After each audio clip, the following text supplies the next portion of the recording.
ek en my pelle nou nog, as ons so praat, en my vrou ken my verhaal, maar sy ken die groot storie.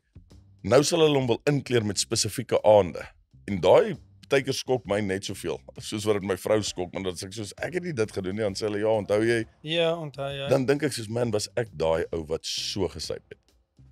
En dan met die groot gesyp, ek is seker die ou wat die vieslikste babbelas gekry het. En die horrible ding, 'n babbelas kom nie op jou afdag nie. Hy kom op die dag wat jy moet bly werk, of wat jy vir jou ouers gesê het, jy gaan by hulle kom eet, of vir jou girl gesê het, ek tel jou 9 uur op. Dis wanneer jy babbelas die hardste slat.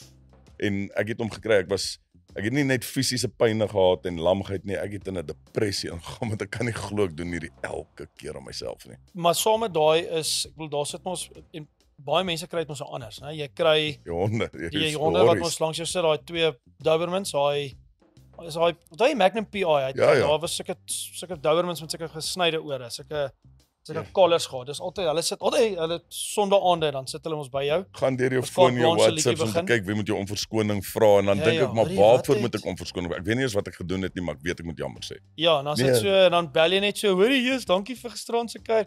Hoorie, dit was, hoe was dit? People.